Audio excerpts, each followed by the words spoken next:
The frozen river stretched like a silver blade through the Colorado wilderness, its surface gleaming under the pale February sun. Victoria Martinez had been tracking the elk herd for 3 hours, her breath forming white clouds in the bitter air as she moved silently through the snow-laden pines. At 28, she was one of the few wildlife biologists willing to venture this deep into the backcountry during winter, but the migration patterns she was documenting could change everything. They knew about the region's ecosystem. Before we jump back in, tell us where you're tuning in from, and if this story touches you, make sure you're subscribed, because tomorrow I've saved something extra special for you. She paused at the river's edge, pulling out her field notebook. With gloved hands, the ice looked solid enough, at least 2 feet thick by her estimation, but something was wrong. A dark shape moved beneath the frozen surface, and then she heard it. A muffled cry that made her blood run cold. 50 yards downstream, a section of ice had given way. A young girl, no more than 15, thrashed desperately in the freezing water, her long black hair plastered against her face as she fought to keep her head above the surface. Her traditional Apache dress, heavy with water, was dragging her down. Victoria didn't hesitate. She dropped her pack and sprinted across the ice, her boots finding purchase on the rough surface. The girl's movements were growing weaker, hypothermia, setting in fast in water that couldn't be more than 34 degrees. "Hold on!" Victoria shouted, throwing herself onto her stomach as she reached the break in the ice. The girl's dark eyes met hers, wide with terror, but still fierce with the will to live. Victoria grabbed a fallen branch and extended it toward the water. "Take it! Grab the branch!" The girl's fingers, blue with cold, wrapped around the wood. Victoria pulled, using every ounce of strength she had, feeling the ice crack ominously beneath her own weight. The girl was small, but waterlogged clothing made her heavy. Victoria dug her boots into the ice and hauled backward, inch by precious inch. When the girl finally collapsed onto solid ice, Victoria immediately began stripping off her own coat. Hypothermia could kill faster than drowning in these conditions. She wrapped the girl in her fleece-lined jacket and picked her up, surprised by how light she actually was beneath all that wet fabric. "What's your name?" Victoria asked as she carried the girl toward shore. "Ayana," the girl whispered through chattering teeth. "Ayana Crow Feather." Victoria's mind raced. She knew that name, or rather, that surname. The Crow Feather family was part of the Northern Apache band that had traditional hunting grounds in this area. But what was a 15-year-old girl doing out here alone, dressed in ceremonial clothing in the middle of winter? Back at her truck, Victoria cranked the heat to maximum and helped Ayana out of her wet clothes, wrapping her in emergency blankets from her first aid kit. The girl's lips were still blue, but her shivering was a good sign. It meant her body was still fighting the cold. "We need to get you to a hospital," Victoria said, starting the engine. "No." Ayana's voice was stronger now, more determined. "No hospitals, please. You nearly died. You need medical attention. I can't go back." Tears mixed with melted ice on Ayana's cheeks. "They'll make me marry him. That's why I was at the river. I was trying to purify myself before I ran away." Victoria studied the girl's face in the rearview mirror. There was something ancient in those dark eyes, a wisdom that seemed too old for 15 years. But there was also fear. Real, desperate fear. "Who were you supposed to marry?" "Thomas Whitehorse. He's 43 years old and has 2 wives already. My grandfather arranged it." Ayana pulled the blanket tighter around herself. "I went to the sacred pool where my grandmother used to pray. I thought maybe the spirits would show me another way. But the ice, it looked so solid." Victoria felt a chill that had nothing to do with the winter air. Arranged marriages weren't uncommon in some traditional communities, but 43 to 15 was something else entirely. And if the girl had been desperate enough to venture onto unstable river ice— "Where do you live?" "The reservation is 30 miles north. But please, I can't go back there. Not yet. Victoria made a decision that would change both their lives. My cabin is 10 miles from here. We'll go there first, get you properly warmed up and fed. Then we'll figure out what to do. The drive to Victoria's cabin was quiet, except for the rumble of the truck's heater. Ayana stared out the window at the passing forest, and Victoria found herself stealing glances at the girl in her mirror. There was something almost ethereal about her, the high cheekbones, the way she held herself despite everything she'd been through. She looked like she'd stepped out of an old photograph, a remnant of a world that was rapidly disappearing. Victoria's cabin sat in a clearing surrounded by towering ponderosa pines. It was modest but well built, with solar panels on the roof and a stone chimney that promised warmth. She'd bought it 3 years ago when she'd taken the job with the Forest Service, needing a place where she could work without the distractions of town life. Inside, Victoria got a fire going in the stone fireplace, while Ayana sat wrapped in blankets on the leather couch. The cabin was simple but comfortable. Knotty pine walls, lined with bookshelves, Native American pottery and artwork that Victoria had collected over the years, and large windows that looked out onto the forest. "You know our traditions," Ayana observed, nodding toward a dream catcher hanging near the window. "I've worked with several tribes over the years. Your people taught me a lot about the land, about reading the signs that animals leave behind." Victoria handed her a mug of hot tea. "That's actually how I knew where to find the elk herd today, and that's how you happened to be at the river when I fell through." Victoria paused. She hadn't thought about it that way, but the girl was right. If she hadn't been tracking that particular herd, if she hadn't taken that exact route to the river, I guess so. My grandmother would say, the spirits led you there. She believed everything happens for a reason. They sat in comfortable silence. For a while, watching the flames dance in the fireplace, Victoria found herself thinking about her own grandmother, who had died when Victoria was about Ayana's age. She'd been the one who'd encouraged Victoria's love of the outdoors, who'd taught her that the natural world had its own wisdom if you knew how to listen. "Tell me about your grandmother," Victoria said. Ayana's face softened. "She was a medicine woman.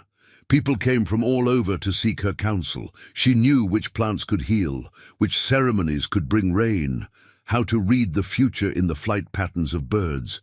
She died 2 years ago. I'm sorry. She was the only one who understood. Me, the only one who thought I could be more than just a wife and mother." Ayana's voice grew bitter. "After she died, my grandfather became different. More traditional," he said. "More concerned with honor and old ways. But he picked the old ways that suited him and ignored the ones that didn't." "What? Do you mean... In the old days, women had power. They chose their own husbands, owned property, made decisions for the tribe. My grandmother told me stories of Apache women who were warriors, medicine women, leaders. But my grandfather only remembers the parts about obedience and duty." Victoria nodded. She'd seen this tension in other communities, the struggle between preserving tradition and adapting to modern realities, often played out on the backs of young women caught between worlds. "What would you do if you could choose?" Victoria asked. For the first time since the rescue, Ayana smiled. "I'd go to college, study environmental science like you. I want to help protect the sacred places, the ones that developers want to destroy. I want to be like my grandmother, but for the modern world, someone who bridges the old knowledge and the new." Victoria felt something stir in her chest. Recognition, maybe, or kinship. "That's exactly why I became a biologist. To protect the places that can't protect themselves. But I'm just a 15-year-old Indian girl with no money and a grandfather who thinks education makes women dangerous. You're a 15-year-old Apache woman who survived falling through river ice and has the courage to fight for her future. That's not nothing." Ayana was quiet for a long moment, staring into the fire. "Do you really think I could do it? Go to college, I mean?" I think you could do anything you set your mind to, but first, we need to figure out how to keep you safe. As if on cue, a low rumble echoed through the forest. Victoria moved to the window and peered out through the gathering dusk. Headlights flickered between the trees, multiple vehicles moving slowly up the mountain road toward her cabin. Ayana joined her at the window, and Victoria felt the girl's body tense beside her. "That's them," Ayana whispered. "That's my grandfather's truck." Victoria counted at least 4 vehicles, maybe more behind them. This wasn't just a concerned family looking for a missing girl. This was something else entirely. How did they find us so fast? Preparing and narrating this story took us a lot of time, so if you are enjoying it, subscribe to our channel. It means a lot to us. Now back to the story. My grandfather is a tracker. He taught me how to read signs in the forest, but he's better than I'll ever be. And he has friends, other men from the tribe, who think like he does about the old ways. The truck stopped at the tree line, their engines cutting off one by one. In the sudden silence, Victoria could hear car doors slamming, and the crunch of boots on snow. Men's voices, low and serious, drifted through the cold air. "They won't hurt you," Ayana said, but her voice was uncertain. "My grandfather isn't violent, but he's determined, and he has influence. If he says I have to marry Thomas Whitehorse, people listen." Victoria moved away from the window and began checking the locks on her doors. The cabin was solid, built to withstand mountain winters, but it wasn't a fortress, and she was one person against what looked like half a dozen men or more.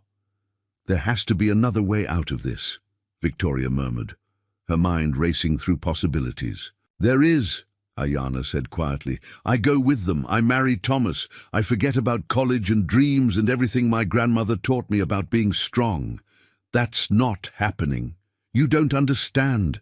My grandfather is Samuel Crow Feather. He's not just an elder. He's the tribal council leader. He has power beyond the reservation. People owe him favors. And he believes he's doing what's best for me, for our people." Victoria looked at the girl, really looked at her. Ayana stood straighter now, despite the blanket still wrapped around her shoulders. The fear was still there, but so was something else.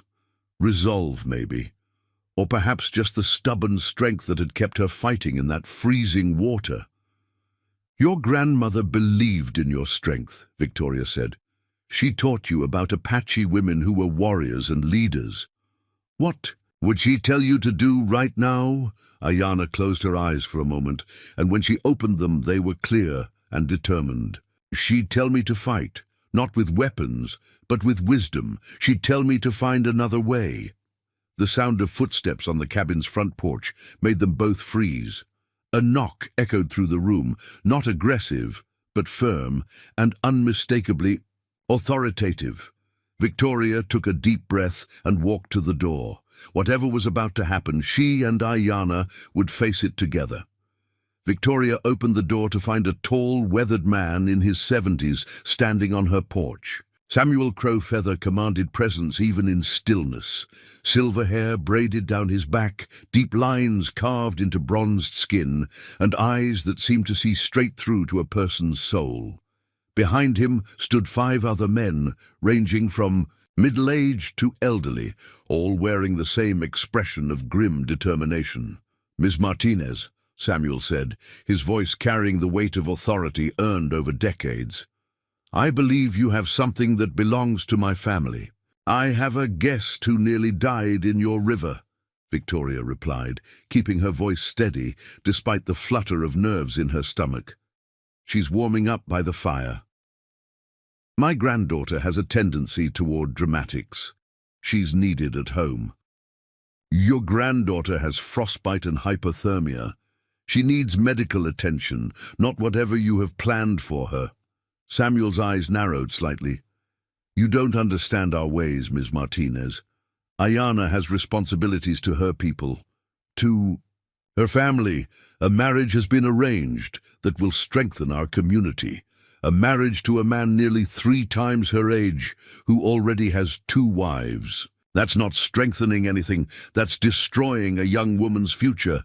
The man standing to Samuel's right, shorter and broader, with greying hair and a permanent scowl, stepped forward.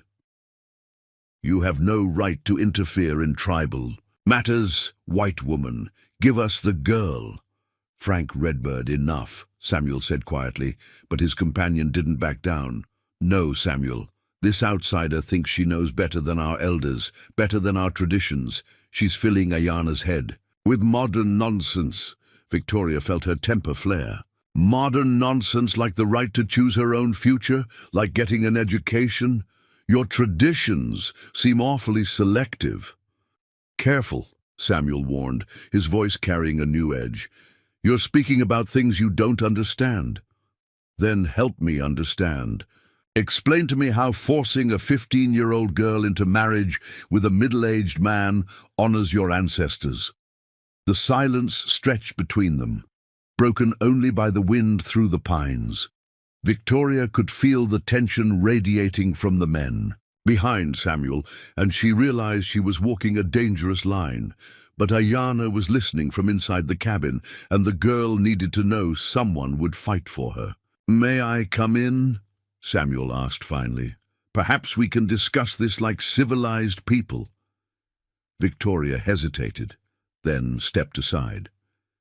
Samuel entered alone, his presence seeming to fill the small cabin.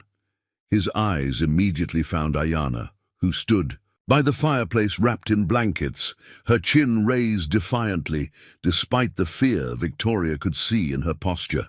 "Granddaughter," Samuel said, his voice softer now, "you've caused a great deal of worry." "I've caused worry." Ayana's voice shook with anger. "I nearly died today because I was so desperate to escape the life you've planned for me." "The life I've planned will give you security, children, a place in our community. Thomas Whitehorse is a good provider. Thomas Whitehorse is older than my father would have been. He treats his current wives like servants, and you know this, grandfather. You know it, and you don't care."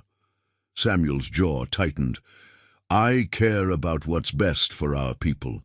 Mixed marriages weaken our bloodlines. Modern education fills young minds with ideas that destroy families. Look at your cousin Maria. Went to college, married a white man, moved to Phoenix. When did she last visit the reservation? When did she last participate in our ceremonies? Maybe because people like you made her feel unwelcome when she tried to bring new ideas home." Ayana shot back. Victoria watched the exchange, recognizing the pain beneath both their anger. This wasn't just about tradition versus modernity. It was about a grandfather terrified of losing his granddaughter to a world he didn't understand, and a girl desperate to honor her heritage while still claiming her own destiny. "Samuel," Victoria said quietly, "what if there was another way?" Both sets of eyes turned to her. Samuel's expression was skeptical, but she caught something else there, a flicker of hope maybe, or at least curiosity. "What do you mean?" he asked.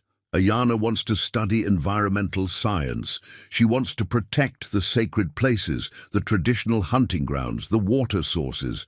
How is that not serving your people?" College corrupts.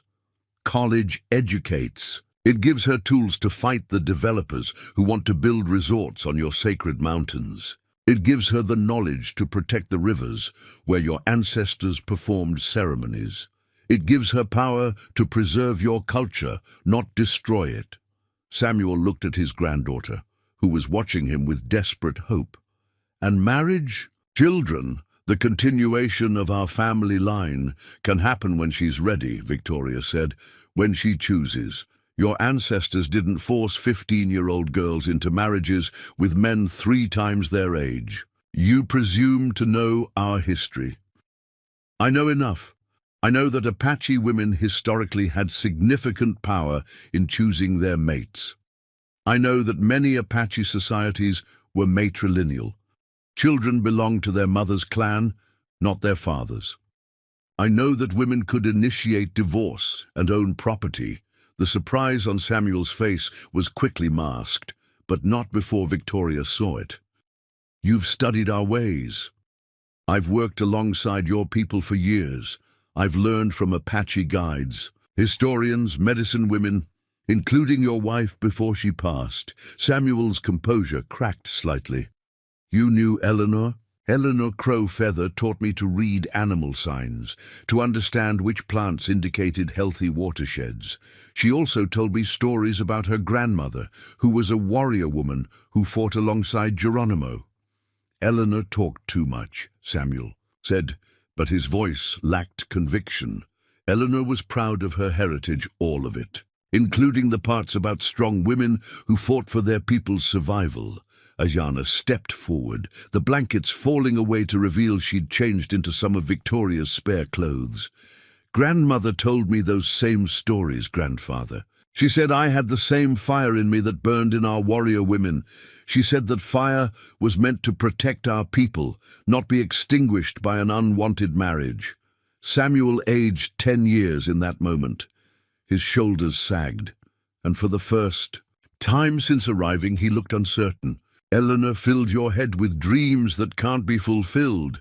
The world doesn't want Apache women to be warriors anymore." "The world needs Apache women to be warriors more than ever," Victoria said.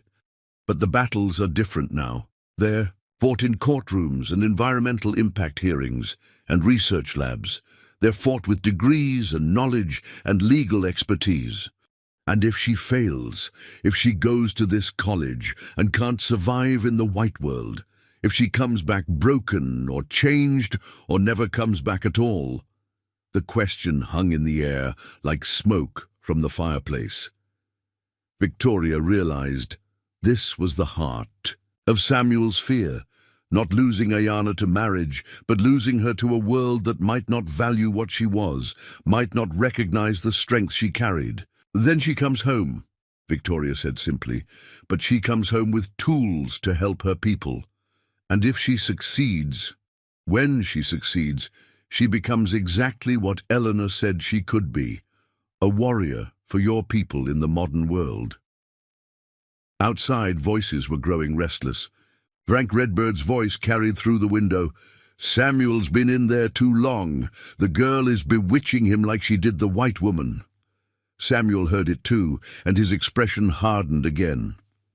"My people expect me to bring Ayana home tonight. Thomas Whitehorse has already paid the bride price.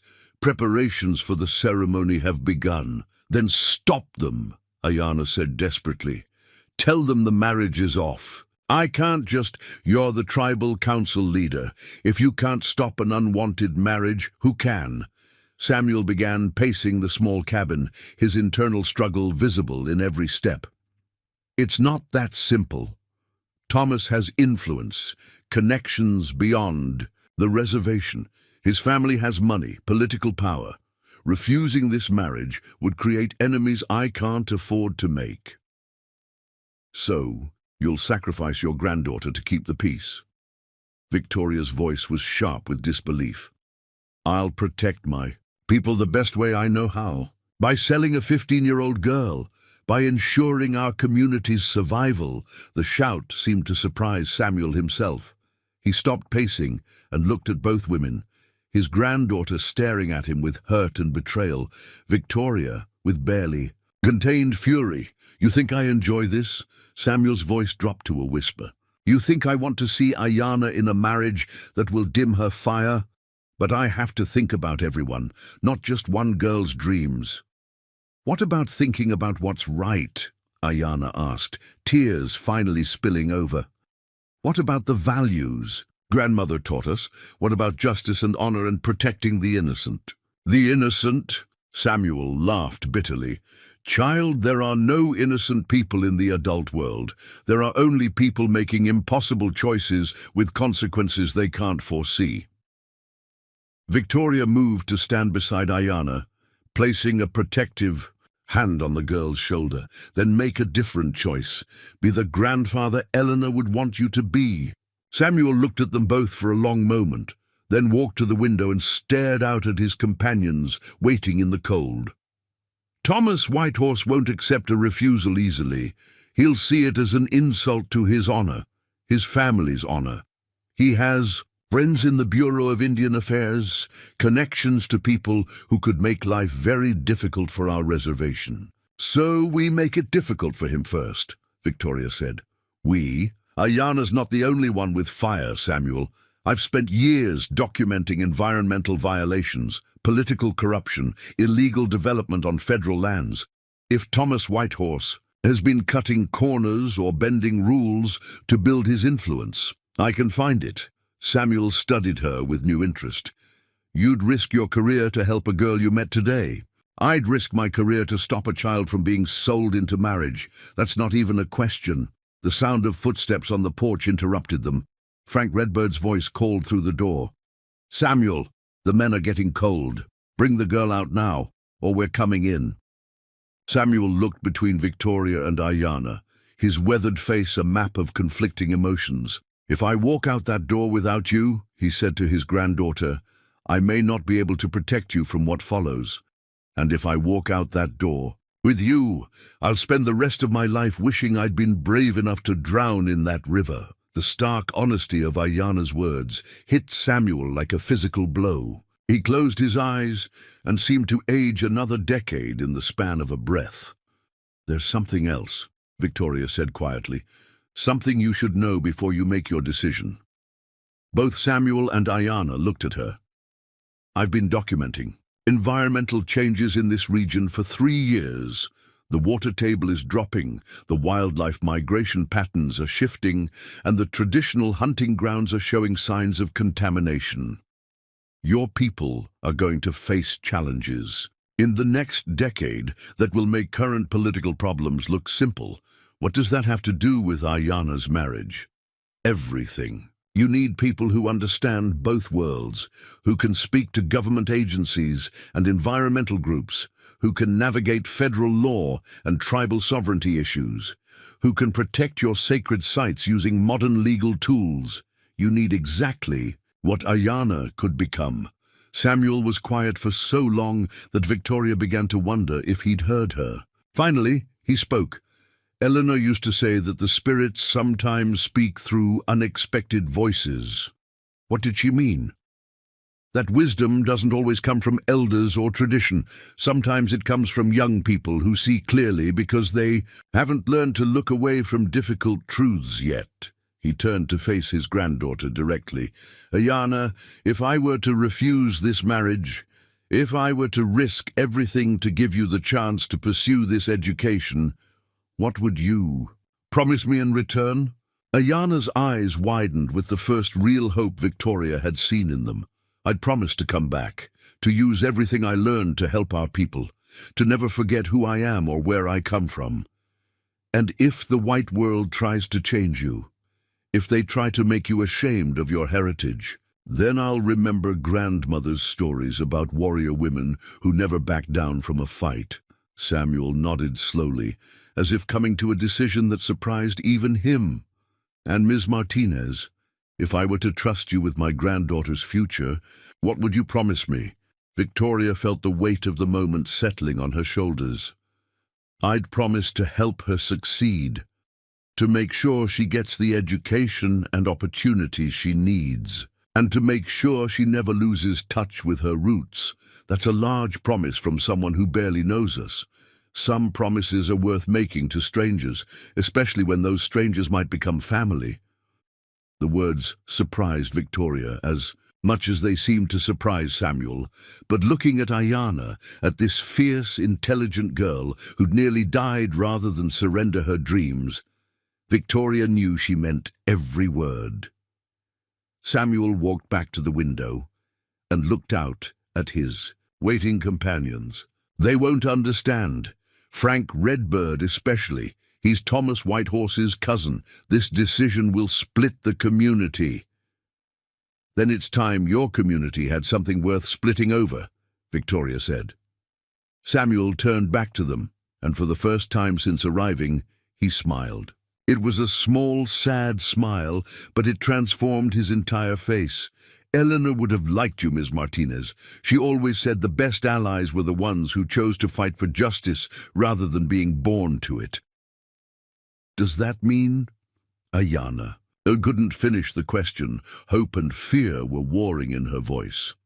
It means, Samuel said, straightening his shoulders and walking toward the door, that your grandfather is about to have a very difficult conversation with some very angry men. Samuel stepped onto the porch, his breath forming white clouds in the frigid mountain air. The 5 men waiting for him had stamped paths in the snow, their patience clearly wearing thin. Frank Redbird stood closest to the door, his arms crossed, and his weathered face set in disapproval. About time, Frank growled. Where's the girl? She's staying here tonight, Samuel said quietly. The words hit the group like a physical blow. Frank's mouth fell open while the other men exchanged confused glances. Robert Silverberg, Thomas Whitehorse's brother-in-law, stepped forward. What? Do you mean staying here? Samuel, we came to bring Ayana home. The ceremony is in 3 days. There won't be a ceremony. Frank's face flushed red despite the cold. Have you lost your mind? Thomas has already sent invitations, paid for the feast, bought ceremonial gifts. You can't just, I can and I am. Samuel's voice carried the authority of decades of leadership, but Victoria could hear the uncertainty beneath it through the cabin window. The marriage is off. This is that white woman's doing, Frank spat, pointing toward the cabin. She's poisoned your mind against our ways, filled Ayana's head with modern garbage about women's rights and education. My mind is my own, Frank, as is my decision. James Whitefeather, the oldest of the group besides Samuel, cleared his throat. Samuel, we've been friends for 40 years. Talk to me. What's really happening here? Samuel looked at his old friend, and some of the tension left his shoulders. Ayana nearly died today, James. She was so desperate to avoid this marriage that she walked onto unstable ice. Would have drowned if Ms. Martinez hadn't been there. Young. People are dramatic, Robert said dismissively. She would have gotten over it once she settled into married life. Would she?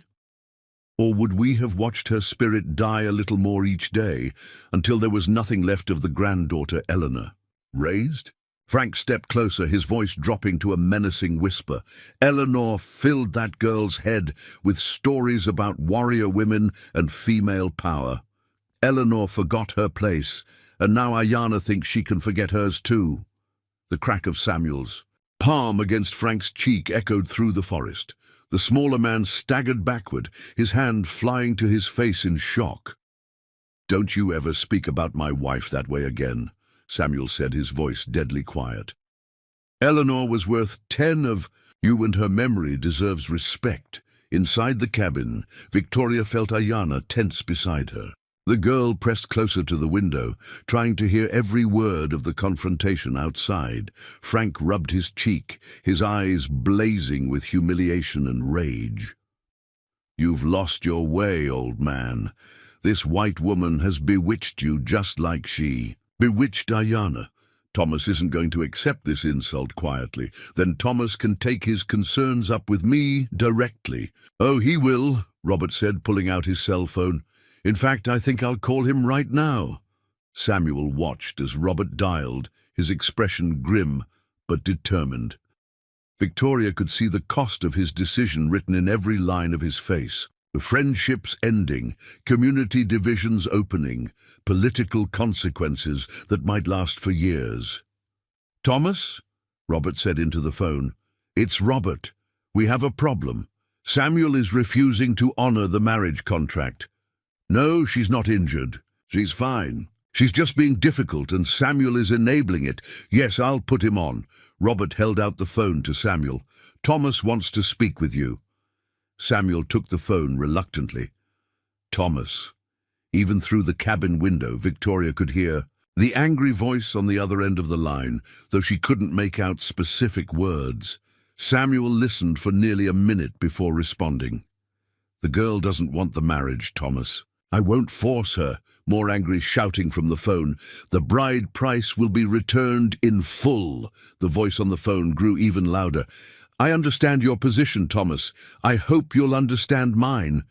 Samuel handed the phone back to Robert, who listened for a moment before hanging up. Thomas is coming here, Robert announced, tonight with his sons and his brothers. He says you've dishonored his family and broken sacred trust between clans. How many men is he bringing? James asked quietly. 12, maybe 15, plus vehicles and... Robert hesitated. And what? And he mentioned calling his contacts in federal law enforcement. Said something about kidnapping charges against the white woman. Victoria's blood ran cold. Through the window, she saw Samuel's shoulders sag as the full implications hit him. He can't prove kidnapping, Samuel said. But he sounded uncertain. Can't. He, Frank said with ugly satisfaction. White woman takes Apache girl from tribal land, refuses to return her to her family, interferes with tribal marriage customs. Thomas has friends in the FBI who specialize in reservation crimes. They might be very interested in this story. Ayanna grabbed Victoria's arm. They could arrest you, take you away, and then I'd have no protection at all. Victoria's mind raced through possibilities. Federal kidnapping charges would mean prison time, career destruction, her entire life ruined. But looking at Ayanna's terrified face, she knew she couldn't back down now.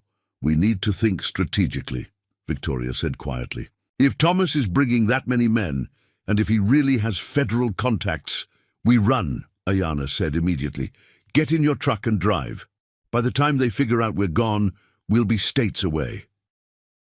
Running makes us look guilty, and it gives Thomas exactly the story he wants to tell, that I kidnapped you. And then what do we do? Victoria pulled out her own cell phone and began scrolling through contacts. We make some calls of our own. Meanwhile, outside, the conversation had grown heated. Frank was pacing angrily while James tried to mediate between the factions. Samuel, think about what you're doing, James pleaded. Thomas Whitehorse has power beyond the reservation, political connections, business relationships, friends in government. If you humiliate him like this, what? He'll make life difficult for our people. He's already doing that. His development projects are poisoning our water sources. His political maneuvering is selling our sovereignty piece by piece to the highest bidder.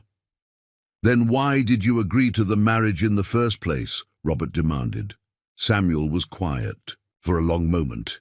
Because I was afraid of Thomas's power, afraid of federal retaliation, afraid of losing what little independence we have left. I thought sacrificing one girl's happiness was an acceptable price for community peace. And now I realize I was sacrificing the very thing I was trying to protect. What's the point of preserving our community if we destroy our children's souls in the process? Frank snorted in disgust. Pretty words, Samuel, but when Thomas gets here with 15 men and federal agents, your pretty words won't protect anyone. Inside the cabin, Victoria had connected with her supervisor at the Forest Service, explaining the situation in careful, professional terms. She emphasized the environmental violations she'd documented, the potential for violence, and the need for immediate federal oversight. Dr. Chen, I need you to contact the regional FBI office, Victoria said.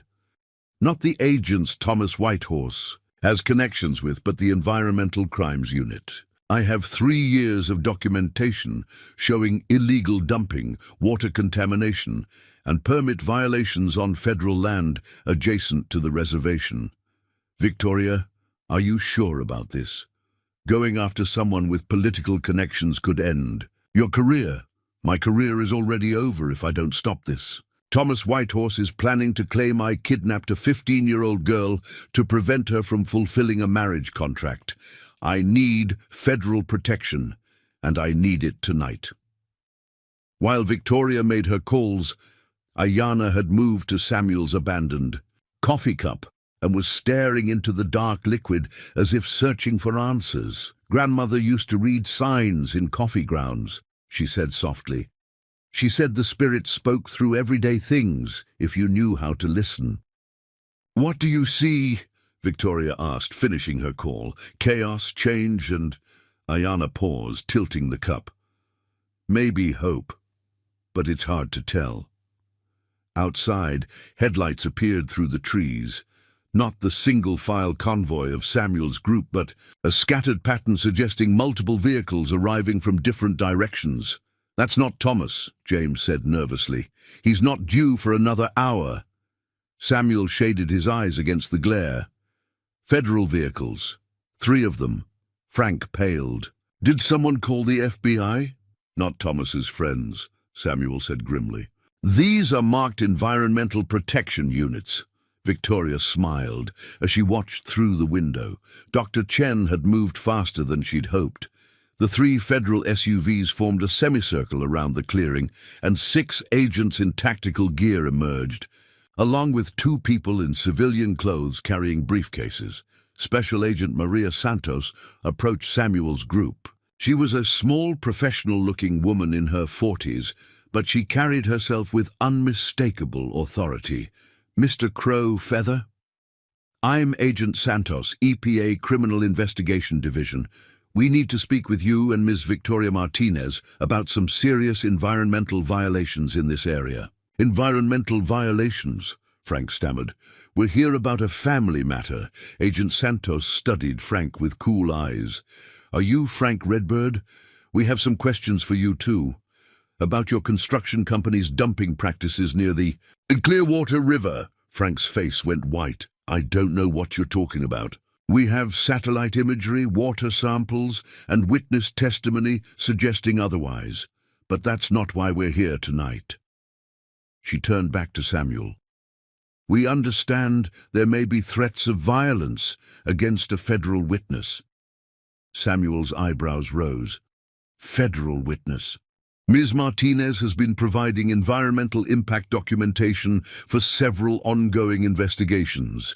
If there are credible threats against her safety, that's a federal crime." Victoria opened the cabin door and stepped outside, with Ayana close behind her. Agent Santos nodded professionally. "Ms. Martinez, are you and your companion safe?" "For now," Victoria said, "but we're expecting company soon. Thomas Whitehorse is bringing a substantial group of men, and he's made threats about federal kidnapping charges." "Mr. Whitehorse called our office 3 hours ago," Agent Santos said. "Very interesting conversation. He seemed to know quite a bit about federal law enforcement procedures for someone who claims to be a simple businessman." "What do you mean?"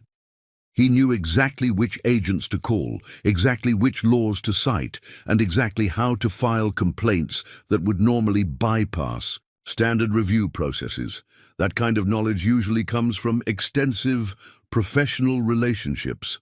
Samuel stepped closer. "You think Thomas has been working with federal agents?" "We think Mr. Whitehorse has been very helpful to certain law enforcement officials over the years.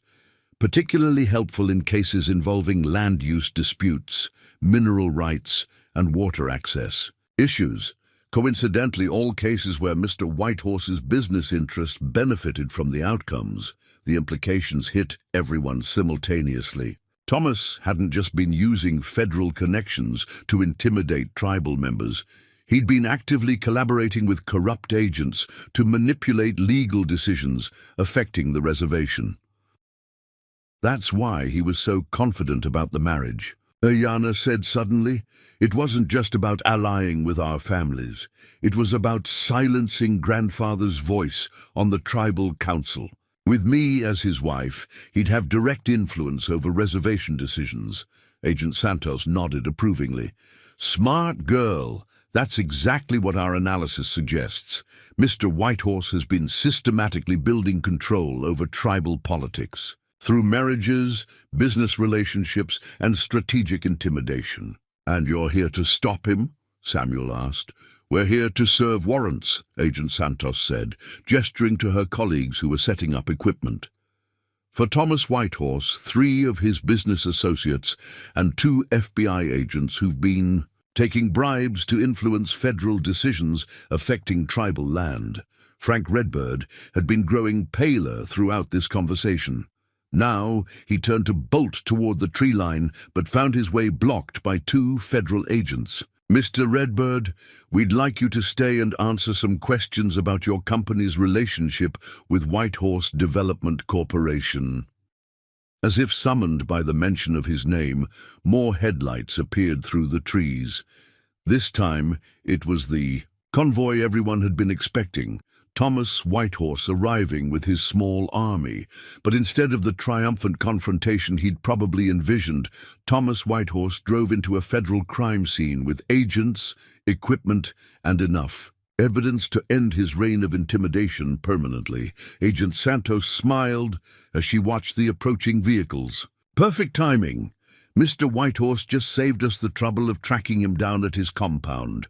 Victoria felt Ayana's hand slip into hers as they watched Thomas's convoy slow and then stop as the drivers realized what they were driving into. "Is it over?" Ayana asked quietly. "The legal part is just beginning," Victoria said, "but the part where you're forced into marriage, that's definitely over." Samuel moved to stand beside his granddaughter. "Ayana, I owe you an apology. I let fear make me weak, and I almost sacrificed your future for the illusion of safety. You changed your mind when it mattered, grandfather. That's what counts." "Eleanor would be proud of you both," Samuel said, looking between his granddaughter and Victoria. "And I think she'd be particularly pleased that her granddaughter's rescuer turned out to be someone worth knowing." Victoria smiled, watching federal agents approach Thomas Whitehorse's vehicles with warrants and handcuffs at the ready. "I think your grandmother would say the spirits work in mysterious ways." "She always did things in mysterious ways," Ayana agreed, squeezing Victoria's hand. "She said the best stories always had unexpected endings." Thomas Whitehorse emerged from his black SUV like a man accustomed to commanding respect through sheer presence. At 55, he was tall and broad-shouldered, with silver-streaked hair and expensive clothing that marked him as someone who moved easily between the reservation and the broader world. His entourage fanned out behind him, 15 men as promised, including his 3 sons and several tribal council members who owed him favors. But his confident stride faltered when he saw the federal agents, the crime scene equipment, and Agent Santos approaching him with a folder of documents in her hand. "Thomas Whitehorse." Agent Santos called out, her voice carrying clearly through the cold mountain air. Thomas stopped 20 feet from the cabin, his eyes scanning the scene. Victoria could see him calculating, trying to understand how his carefully orchestrated power play had transformed into what looked suspiciously like a federal investigation. "I'm Thomas Whitehorse," he said carefully. "I'm here on tribal business to retrieve my fiancée." "Your fiancée?" Agent Santos consulted her paperwork. "According to our information, you're referring to Ayana Crowfeather, a 15-year-old minor who has explicitly refused marriage to you. Arranged marriages are a legitimate tribal custom protected by federal law. Forced marriages of minors are not protected by any law, federal or tribal. But that's not why we're here tonight." Agent Santos handed Thomas a folded document.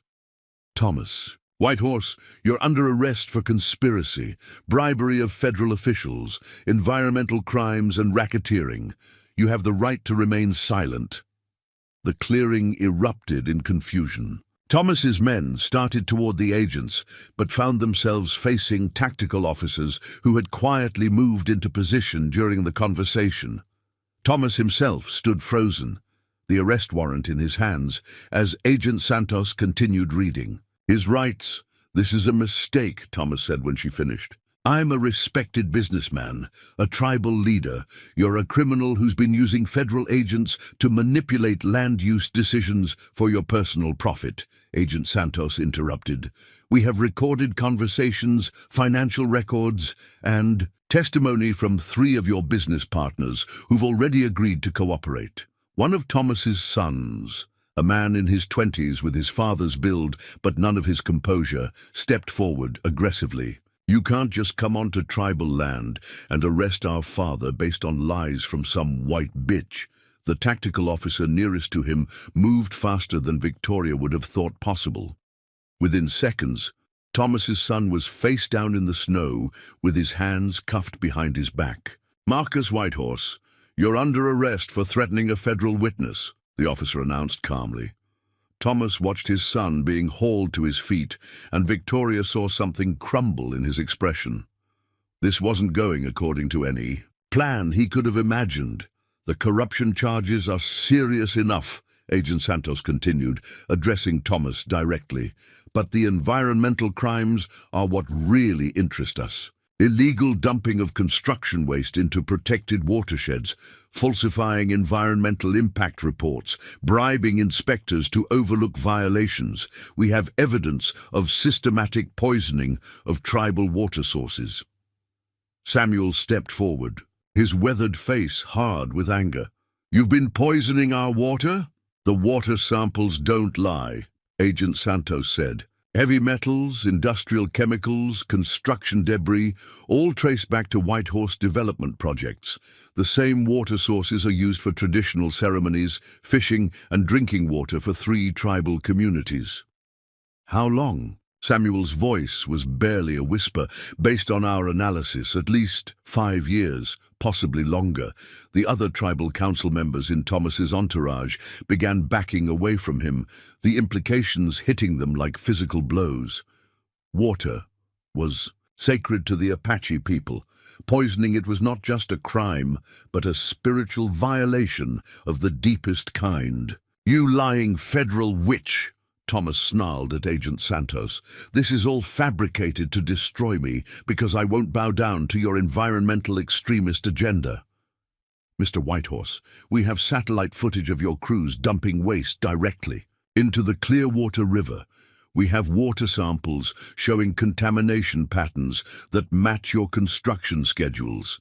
We have financial records showing payments to federal agents in exchange for delayed inspections and falsified reports."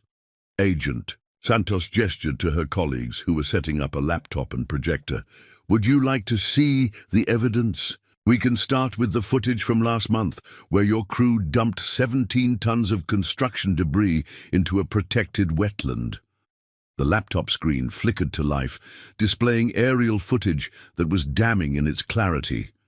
Victoria watched, Thomas's face go ashen as the video played, showing trucks bearing his company's logo systematically dumping waste into pristine wilderness areas. "The environmental damage alone carries federal penalties up to 30 years in prison," Agent Santos continued. "The corruption charges add another 20. The racketeering charges," she shrugged. "Let's just say you'll have plenty of time to think about your choices." Ayana had been silent throughout the arrests, but now she stepped forward. "What about the other marriages you arranged? The other girls whose families owed you money or favors?" Agent Santos looked surprised. "Other marriages?" "My cousin Rebecca. She was 16 when she married Thomas's business partner. And Maria Santos, she was 15 when she married the man who runs Thomas's trucking company. Both marriages were arranged to secure business deals." "Are you saying there's a pattern of forced marriages involving minors in exchange for business relationships?" Samuel closed his eyes in pain. "I didn't know. Thomas told me these were traditional arrangements, that the families were honored by the connections." "They weren't honored," Ayana said firmly. "They were desperate. Rebecca's family owed Thomas money for medical bills. Maria's father needed work after his construction crew was blacklisted for refusing to dump waste illegally." Agent Santos was taking notes rapidly. "We'll need to interview these young women and any others who might be involved in similar arrangements." "There are at least 6 more," Ayana said. "Maybe 8.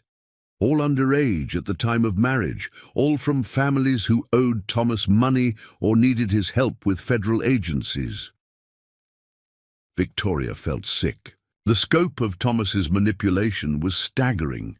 He'd been using his federal connections not just to bypass environmental regulations, but to create a system of debt and dependency that forced families to sacrifice their daughters. "This isn't just corruption," Victoria said. "It's human trafficking." Agent Santos nodded grimly. "Federal human trafficking charges carry life sentences in cases involving minors." Thomas finally seemed to realize the full extent of his situation. His composure completely shattered, and he began shouting desperately, "You can't prove any of this. Those marriages were consensual, traditional arrangements. You're destroying our culture to satisfy your white feminist agenda." "Mr. Whitehorse," Agent Santos said wearily, "we have financial records showing you paid federal agents to expedite marriage licenses for underage girls. We have recorded conversations where you discuss using marriage arrangements to secure business deals.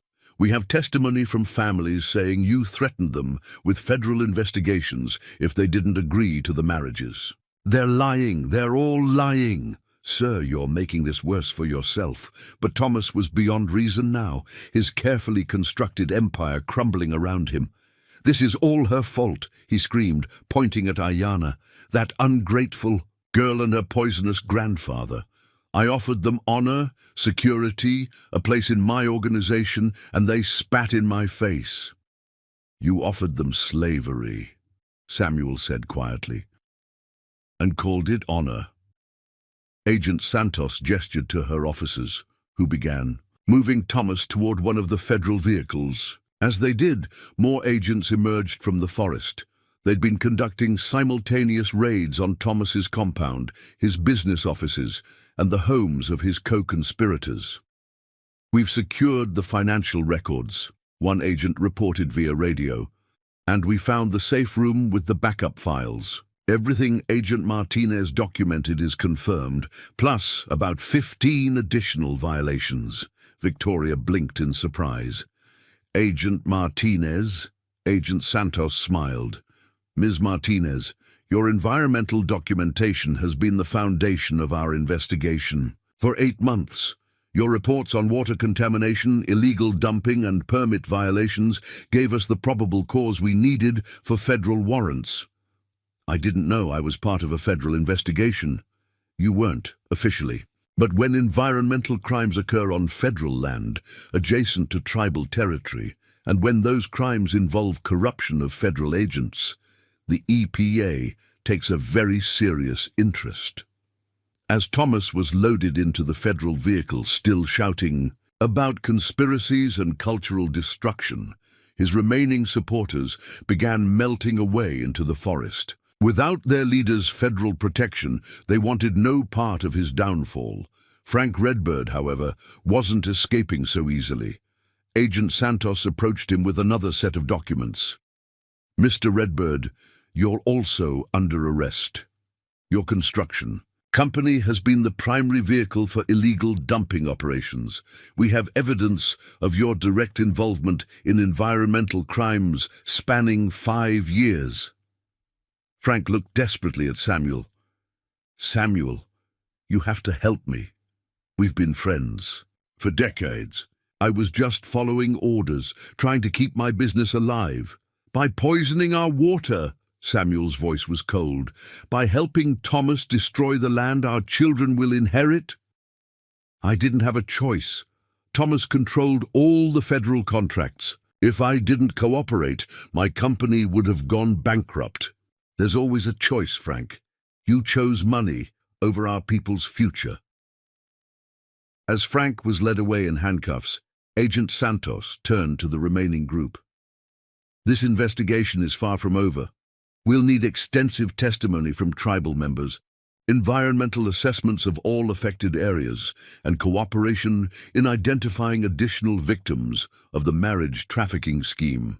Whatever you need," Samuel said firmly. "Our people deserve justice, and our land deserves protection." Agent Santos nodded approvingly. "We'll also need Ms. Martinez to continue her environmental monitoring work.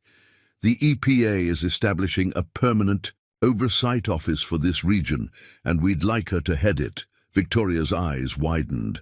"A permanent office?"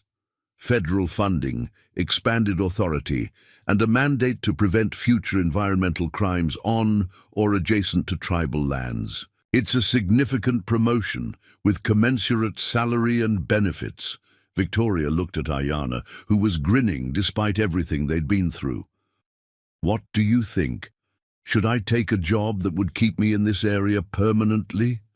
I think Grandmother would say the spirits just offered you exactly what you were meant to do with your life. Samuel stepped forward.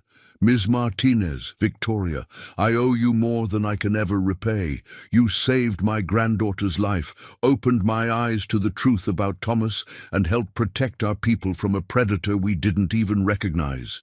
You don't owe me anything, Samuel. We protected each other. Nevertheless, I'd like to make you an offer. The tribal council will be restructured now that Thomas's influence is gone. We'll need advisors who understand both environmental science and federal law. People we can trust to put our community's long-term interests first. Are you offering me a job? I'm offering you a place in our family, a chance to help heal the damage that's been done to our land and our people. Victoria felt tears stinging her eyes. 24 hours ago, she'd been a solitary researcher tracking elk migration patterns.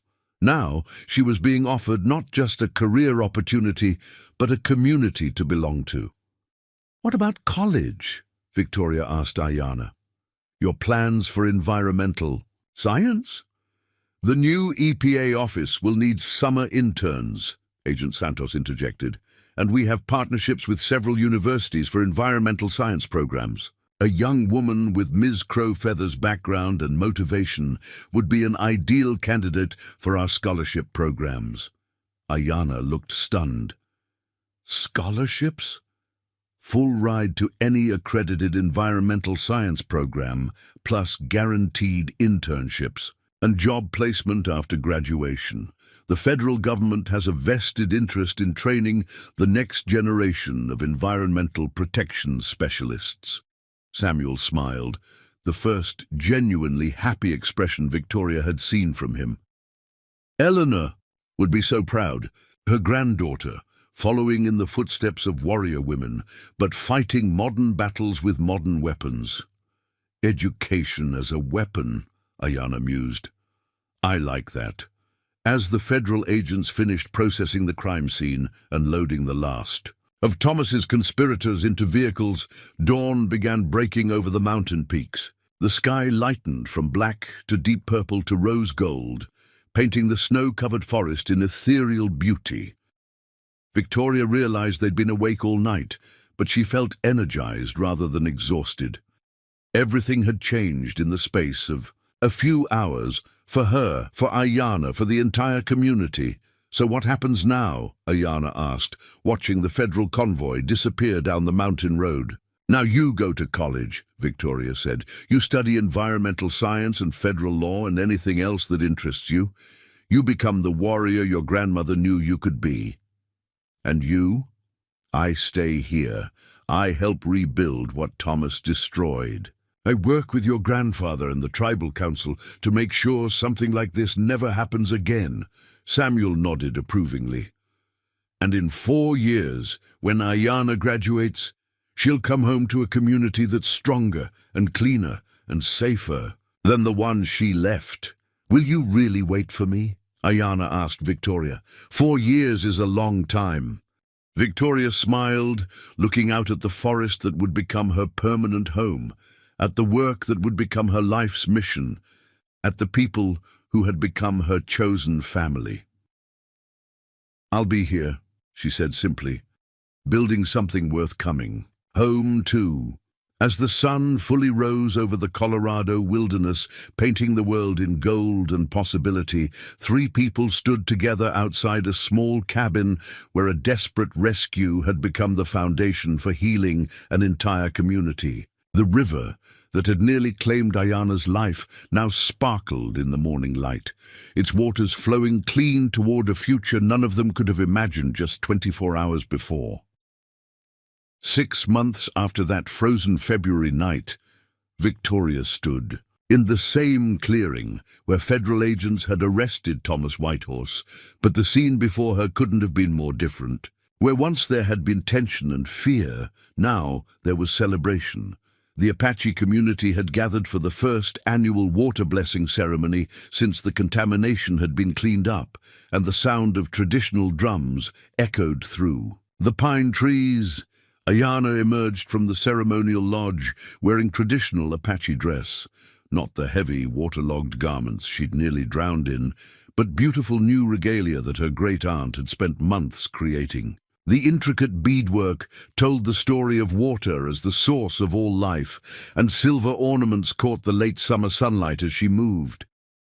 "You look radiant," Victoria said, adjusting the eagle feather in Ayana's hair. "Ready for your blessing?" "Ready. To leave for college tomorrow," Ayana replied, but her voice carried excitement rather than fear now. "Though I still can't believe Stanford accepted me with a full scholarship. Your essay about using traditional ecological knowledge to inform modern environmental science was brilliant. Plus, your summer internship work, documenting the river restoration project, impressed the EPA selection committee." Samuel approached, carrying a medicine bundle wrapped in soft deer hide. At 71, he looked years younger than he had that terrible night when Thomas had controlled so much of their lives. The stress lines around his eyes had softened, and he moved with the confident stride of a leader whose community trusted him completely. "Granddaughter," he said formally, "it's time." The ceremony that followed was both ancient and remarkably contemporary. Traditional prayers were offered in Apache, but they included specific gratitude for the scientists and federal agents who had helped restore the poisoned waterways. Sacred tobacco was burned alongside laboratory reports documenting the successful cleanup. Young and old stood together, honoring both traditional wisdom and modern knowledge. Victoria watched from the edge of the ceremony, moved by how seamlessly the community had integrated old and new ways of understanding their relationship with the natural world. Dr. Elena Vasquez, the EPA hydrogeologist who had overseen the water restoration, stood beside her. "In 30 years of environmental restoration work, I've never seen anything like this," Dr. Vasquez murmured. "Most communities struggle to trust federal agencies after contamination incidents. But Samuel Crowfeather has created something remarkable. Here, he learned that trust has to be earned through action, not just words," Victoria replied. "When we proved we were willing to fight for their water, they were willing to work with us to heal it." The past 6 months had been a whirlwind of legal proceedings, environmental cleanup, and community healing. Thomas Whitehorse had been sentenced to 45 years in federal prison after pleading guilty to racketeering, environmental crimes, and human trafficking. His business empire had been dismantled, with assets liquidated to fund restoration efforts and victim compensation. More importantly, the 8 young women who had been forced into marriages through Thomas's schemes were now free. 3 had chosen to dissolve their marriages and pursue education. 2 had decided to remain married but renegotiated their relationships as partnerships between equals. 3 others were still working through their decisions with counselors and legal advocates. "The healing isn't just environmental," Victoria observed, watching as Rebecca Whitehorse, formerly one of Thomas's trafficking victims, laughed with her children while her husband tended the ceremonial fire. "It's social, cultural, spiritual," Dr. Vasquez nodded. "The water was just the most visible wound. The deeper injuries were to trust, to community bonds, to people's sense of agency over their own lives." As the formal ceremony concluded, the gathering transformed into a community feast. Long tables groaned under the weight of traditional foods alongside modern conveniences. Fry bread and green chili stew next to coolers full of ice-cold sodas, traditional corn soup served in both pottery bowls and paper cups. Victoria found herself seated between Samuel and Maria Santos, the young woman who had been forced into marriage at 15 and was now, at 19, preparing to start her freshman year at the University of New Mexico. "I keep expecting to wake up and find out this is all a dream," Maria confessed, picking at her plate nervously. "4 years ago, I thought my life was over. Now I'm going to study social work so I can help other girls in situations like mine." "It's not a dream," Samuel assured her. "It's what happens when brave people refuse to accept injustice as inevitable." "Speaking of brave people," Maria said, turning to Victoria, "I heard you turned down a promotion to the EPA headquarters in Washington." Victoria shrugged. "This is where the work needs to be done. Besides, someone has to keep an eye on the long-term restoration projects." What she didn't mention was how completely this place had become home to her. The cabin that had once been a simple retreat was now the center of a life she could never have imagined. She worked closely with the Tribal Environmental Committee, trained local young people in water quality monitoring, and had begun a relationship with Dr. James Whitefeather, Samuel's nephew and the reservation's new doctor. "Victoria's being modest," Dr. Vasquez interjected. "The EPA restoration model she's developed here is being studied for implementation across the western United States. She's revolutionizing how federal agencies work with tribal communities." Ayana leaned across the table. "She's also been teaching traditional plant identification to EPA botanists. Grandmother would be amazed to see federal scientists learning Apache names for medicinal plants." The conversation was interrupted by the arrival of Agent Santos, who had driven up from Albuquerque for the ceremony. She looked relaxed in civilian clothes, a marked contrast to the tense federal agent who had arrested Thomas 6 months earlier. "How's the prosecution proceeding?" Samuel asked. "Thomas's appeals were denied last week. His sentence is final. More importantly, the corruption investigation has led to arrests of federal agents in 3 other states. The network was bigger than we initially realized. And the tribal sovereignty issues? Congress is actually moving forward with legislation to strengthen tribal authority over environmental crimes affecting reservation lands. Your case became the poster child for why current federal oversight was inadequate."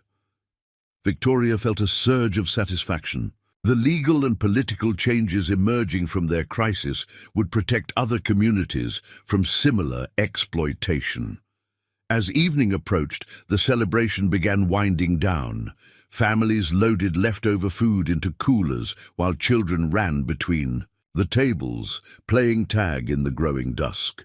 Victoria helped stack chairs and fold tables, marveling at how natural it felt to be part of this community's rhythms. Ayana found her as she was carrying the last folding chair to the storage shed. "Walk with me," Ayana requested. "I want to see the river one more time before I leave tomorrow." They made their way through the forest to the spot where Ayana had fallen through the ice 8 months earlier. The scene was dramatically different.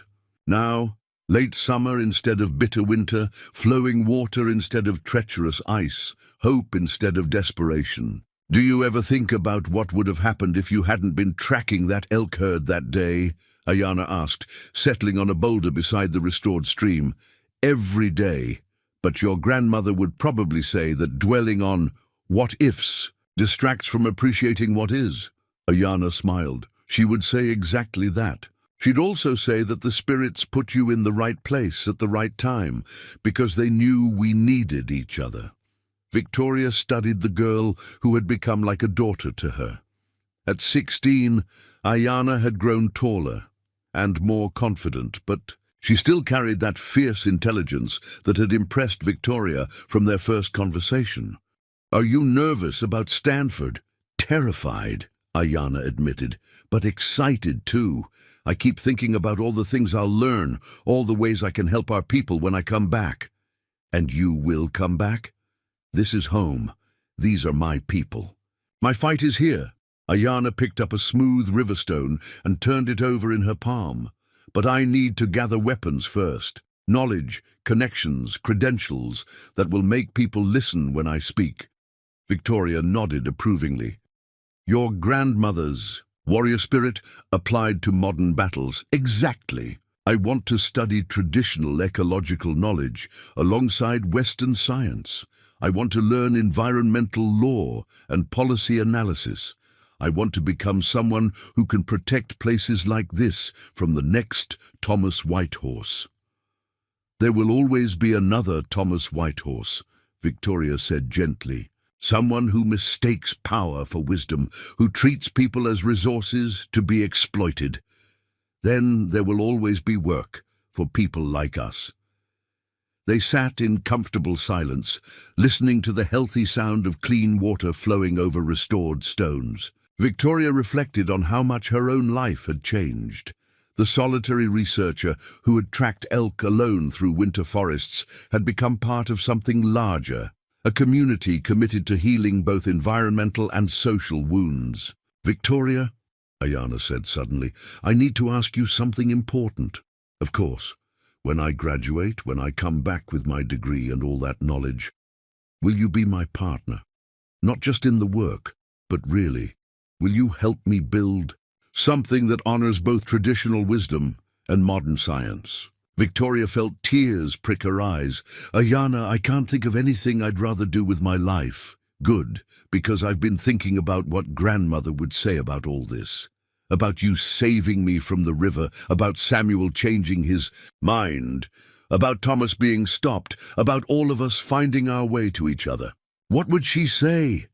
She'd say that some stories are bigger than the people living them, that sometimes individuals become part of something that was always meant to happen, even if they don't understand it at the time. Victoria considered this, a story that was always going to be told, just waiting for the right people to live it. Exactly. You didn't just save me from drowning, Victoria. You saved our whole community from a poison that was destroying us from the inside. But maybe you were always going to be the person who did that. Maybe everything that happened was just inevitable. I don't know if I believe in inevitability, Victoria said carefully. Then believe in this. Tomorrow I leave for college to become the environmental scientist and legal advocate our people need. You stay here to keep building the partnership between our community and federal agencies. Samuel continues healing the divisions Thomas created. In 4 years, I come home with the tools we need to protect our sacred places forever. Victoria smiled. That sounds like a pretty good story. It sounds like the beginning of one. The real story starts when I come back and we begin the work of making sure no other communities go through what ours did. As they walked back toward the clearing, Victoria realized that Ayana was right. The rescue at the frozen river had been dramatic, but it was just the opening chapter of something much larger.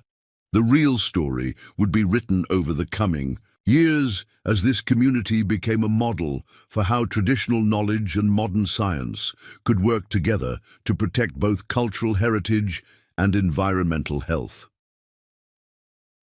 The next morning, Victoria stood with Samuel and half the reservation to see Ayana off to Stanford. The young woman who had nearly drowned rather than accept an unwanted marriage was now heading toward a future she had chosen for herself. 4 years, Ayana said, hugging Victoria tightly. And then we change the world. We've already started, Victoria replied. Now we just have to finish the job. As Ayana's bus disappeared down the mountain road, Victoria felt Samuel's hand on her shoulder. Eleanor would have loved this moment, he said quietly.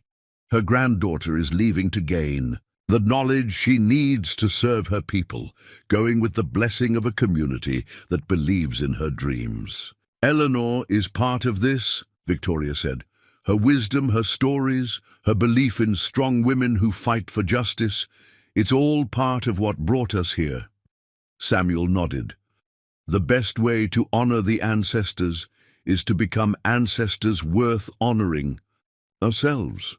Victoria looked out over the restored landscape, thinking about the work ahead. environmental monitoring, community partnerships, policy development, training the next generation of indigenous environmental scientists. It was exactly the life she had never known she wanted. Some stories, she reflected, really were bigger than the people living them, but maybe that just meant the people living them had the chance to become bigger than they ever imagined possible.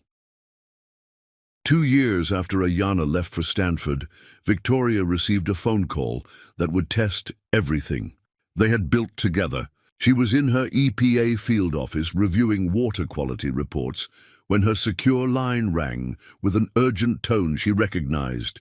"Victoria, it's Agent Santos. We have a problem." Victoria set down her coffee and focused. Maria Santos had become more than a federal contact over the past 2 years. She was a friend and trusted ally in ongoing efforts to prevent environmental crimes across the Southwest. What kind of problem? Thomas Whitehorse's nephew, David Whitehorse, has been released from federal prison. He served 18 months for money laundering related to his uncle's operation, and he's been making inquiries about you, about Ayana, about the tribal council. Victoria felt ice form in her stomach. What kind of inquiries? Private investigator reports, property records, university enrollment information. He's been tracking everyone involved in his uncle's downfall. And Victoria, he's not alone. 3 other men connected to Thomas's organization were released in the past 6 months. They've been meeting regularly. Victoria walked to her office window, looking out at the forest that had become her sanctuary. Are you saying they're planning something? I'm saying they're angry, organized, and have nothing left to lose. Thomas died in federal prison 3 weeks ago. Heart attack. These men blame his death on the people who destroyed his empire. The news hit Victoria harder than she expected. Despite everything Thomas had done, his death felt like an ending to one chapter and the ominous beginning of another. Has Samuel been informed? That's why I'm calling you first. The tribal police don't have the resources to provide adequate protection, and federal marshals can't maintain a presence on the reservation without specific threats being made. So we wait until someone gets hurt before we can do anything? Unless we can find evidence of an actual conspiracy, which is where you come in. Victoria understood immediately. You want me to be bait. I want you to be careful and observant. If David Whitehorse is planning revenge, you and Ayana are likely primary targets. But if we can document conspiracy to commit crimes on federal land, we can arrest them before they act. Victoria was already thinking through the implications. What does Samuel know? Nothing yet. I wanted to coordinate with you first. Victoria made a quick decision. I'll drive to the reservation this afternoon. Samuel needs to hear this from someone he trusts, and the tribal council needs to understand the scope of the potential threat. Victoria, there's something else. David Whitehorse isn't like his uncle. Thomas was calculating, methodical. David is volatile. Prison didn't rehabilitate him. It made him angrier. After ending the call, Victoria sat staring at her computer screen, unable to focus on water quality data. The peaceful progress of the past 2 years suddenly felt fragile, threatened by ghosts from a past they'd all hoped was buried. Her phone buzzed with a text message from Ayana. "Call me when you get a chance. Need advice about something." Victoria dialed immediately, grateful for the distraction. "Victoria, perfect timing. I'm walking between classes and have exactly 12 minutes to talk. How's junior year treating you?" "Brutal, but amazing. I'm taking advanced courses in environmental law, indigenous rights, and ecological restoration. Plus, I'm working on a research project with one of my professors about traditional ecological knowledge integration in federal land management." Victoria smiled despite her worry. Ayana's enthusiasm was infectious, even through a phone connection, across several states. "That sounds incredibly relevant to our work here. That's actually what I wanted to talk about. Professor Martinez, She's Chicana, grew up on the border dealing with water rights issues. She thinks my research could form the basis for a policy proposal to the EPA, something that would formally recognize traditional ecological knowledge. In federal environmental assessments, Ayana, that could be revolutionary, right? But here's the thing, she wants me to present it at a national conference next month, in Denver, which means I'd be relatively close to home for the first time since I left. Victoria's protective instincts immediately fired. David Whitehorse making inquiries, a national conference that would put Ayana in a public forum, the timing feeling too coincidental. That's wonderful news, Victoria said carefully. Tell me about the conference. It's the National Association of Environmental Professionals. 3 days of presentations, networking, policy discussions. Professor Martinez thinks it could lead to internship opportunities with environmental law firms, maybe even early recruitment by federal agencies. Who else knows about this presentation? Ayana paused. What do you mean? Victoria realized she needed to be direct. Ayana, I just learned that Thomas Whitehorse died in prison, and his nephew David has been released.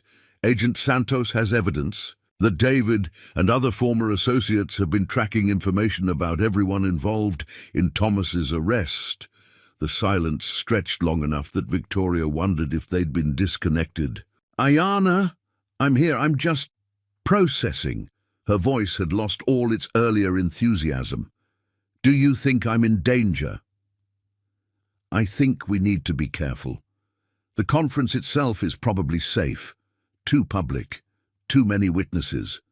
But travel, hotels, being away from Stanford's security, I can't live in fear forever, Victoria, and this research is too important.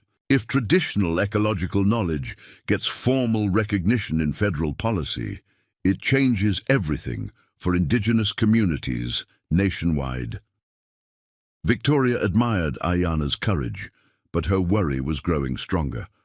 What if we arranged additional security, federal protection during travel and at the conference? That seems like overkill for a college student presenting academic research. You're not just any college student.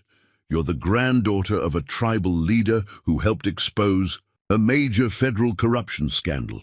You're a symbol of resistance to people like David Whitehorse. Another long pause. Victoria, are you trying to scare me into not going? I'm trying to keep you alive. The blunt honesty seemed to shift something in their conversation. When Ayana spoke again, her voice was more mature, more thoughtful. What would grandmother do in this situation? Victoria considered the question seriously. Eleanor Crowfeather, from everything she'd learned about the woman, had been both wise and fierce. She'd assess the real risks versus the imagined ones. She'd consider not just her own safety, but the broader implications of her choices. And she'd refuse to let fear dictate her decisions, but she'd also be smart about protecting herself. Absolutely. Okay, here's what I propose. I present at the conference as planned, because this research is too important to delay. But I coordinate with Agent Santos about security measures, and maybe you come with me. Victoria's heart jumped. She hadn't seen Ayana in person since the girl left for college, though they'd maintained regular contact through calls and video chats. I'm not sure the EPA would approve travel expenses for conference attendance that isn't directly related to my current projects. What if it was related? What if my presentation included a case study about the water restoration work you've been doing? Our partnership between traditional knowledge and federal science could be a model for other regions. Victoria found herself smiling. You've been thinking about this for a while, haven't you? Since sophomore year. Victoria, what we've built together, it's not just about our community anymore. It could transform how federal agencies work with indigenous peoples nationwide. But it needs to be documented, studied, replicated, and presented at national conferences by brilliant young Apache women who aren't afraid to challenge the status quo. Exactly. Victoria made her decision. I'll talk to Agent Santos about security coordination. I'll request EPA approval for conference attendance. And I'll drive up to Denver to hear your presentation and make sure you're safe. Really? Really? But Ayanna, we do this smart. Professional security assessment, coordination with local law enforcement, not taking unnecessary risks. Agreed. And Victoria, thank you for everything, but especially for not trying to protect me by keeping me from doing important work. After ending the call, Victoria immediately contacted Agent Santos to discuss security protocols. Then she called Samuel to update him on both the David Whitehorse situation and Ayanna's upcoming conference presentation. She's becoming exactly what Eleanor dreamed she could be, Samuel said with pride in his voice, a warrior for our people in the modern world. I'm worried that making her too visible could put her in danger. Hiding our brightest lights doesn't protect them. It just ensures their light never reaches the people who need it most. Victoria recognized the wisdom in Samuel's words, but her protective instincts remained strong. Over the following weeks, she worked with Agent Santos to develop comprehensive security protocols, while simultaneously preparing her own presentation about traditional ecological knowledge integration in federal restoration projects. The irony wasn't lost on her that David Whitehorse's threats were actually accelerating the very work that Thomas had tried to prevent. Ayanna's research and Victoria's practical applications were being elevated to national attention, partly because they needed federal protection to present it safely. 3 weeks before the conference, Victoria received another call from Agent Santos. We have a development. David Whitehorse and 2 associates were arrested in Flagstaff for questioning 3 Apache teenagers about Ayanna's whereabouts and travel plans. Victoria's blood chilled. They're actively hunting her. It appears so. The teenagers were smart. They gave false information and immediately reported the contact to tribal police. But this confirms that David Whitehorse is specifically targeting Ayanna. What does this mean for the conference? It means we treat this as a credible threat requiring federal protection. Ayanna will have discreet security throughout her travel and presentation. You will too, as a potential secondary target. Victoria felt the weight of responsibility settling on her shoulders. The girl she'd pulled from freezing water 2.5 years ago was now a young woman whose work could influence federal policy nationwide. But that same prominence made her a target for people who wanted to silence indigenous voices permanently. Agent Santos, I need to ask you something directly. In your professional judgment, should Ayanna present this research now or wait until we've dealt with David Whitehorse definitively? In my professional judgment, David Whitehorse and men like him will always exist. If we let threats from criminals dictate when and how indigenous scholars share their knowledge, we've already lost. And in your personal judgment? Ayanna Crowfeather is going to change the world. The sooner she starts, the better. Victoria hung up feeling both pride and terror in equal measure. The conference was 3 weeks away, and they would be walking into a situation where academic triumph and physical danger occupied the same space. She spent the evening reviewing Ayanna's research proposal, marveling at how the girl had synthesized traditional Apache ecological knowledge with cutting-edge environmental science. The implications were staggering. If implemented, Ayanna's recommendations could revolutionize how federal agencies approached environmental restoration in indigenous territories across North America. But first, they had to survive long enough to present it. Victoria walked outside her cabin and looked up at the star-filled mountain sky. Somewhere out there, David Whitehorse was planning violence against a young woman whose only crime was being brilliant enough to threaten his worldview. And somewhere else, Ayanna was preparing research that could protect indigenous lands for generations to come. The next 3 weeks would determine which vision of the future would prevail. The Denver Convention Center buzzed with the energy of 1,200 environmental professionals from across North America. Victoria stood in the main lobby, scanning faces and exits with the heightened awareness that came from knowing somewhere in this crowd, danger might be waiting. Agent Santos had assured her that security was comprehensive, but David Whitehorse had proven himself unpredictable. Victoria Martinez, a woman approached with a confident stride and warm smile. "I'm Dr. Carmen Delgado from the University of Colorado. I've been following your restoration work with the Apache communities. Absolutely groundbreaking." Victoria shook the offered hand while continuing to monitor the lobby. "Thank you, Dr. Delgado. Are you here for the Indigenous Knowledge Integration sessions? Wouldn't miss them, especially the presentation by your protégé, Ayanna Crowfeather. Her research proposal has been generating quite a buzz in academic circles." Victoria felt a mix of pride and concern. Ayanna's work gaining recognition was wonderful, but increased visibility meant increased risk. "She's presenting tomorrow morning," Victoria said carefully. "I heard there might be federal officials in attendance, EPA, possibly even Department of Interior representatives. If her recommendations gain traction at that level, it could change everything," Victoria finished. Dr. Delgado nodded enthusiastically. "Exactly. Traditional ecological knowledge has been marginalized for too long. Having a young Apache woman present peer-reviewed research that validates indigenous environmental practices, it's revolutionary." Victoria's phone buzzed with a text from Agent Santos. "Ayanna's flight landed safely. Discreet security in place. Proceed with normal conference activities." Relief flooded through Victoria. Ayanna was here, safe, and ready to present research that could influence federal policy for decades to come. "Dr. Martinez, there you are," a familiar voice called across the lobby. Victoria turned to see Professor Elena Martinez, Ayanna's mentor, from Stanford, approaching with Ayanna beside her. Victoria's breath caught. The girl she'd pulled from freezing water had grown into a poised young woman of 19.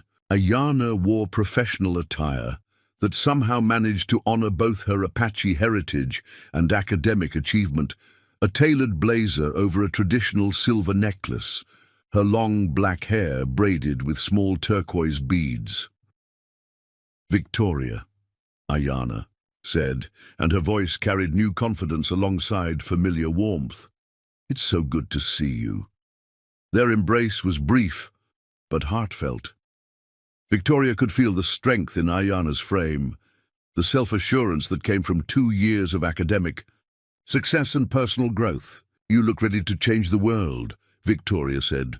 "I learned from the best." Ayanna's smile was radiant. "Are you nervous about tomorrow?" "Terrified," Victoria admitted. "For about 12 different reasons." Professor Martinez laughed.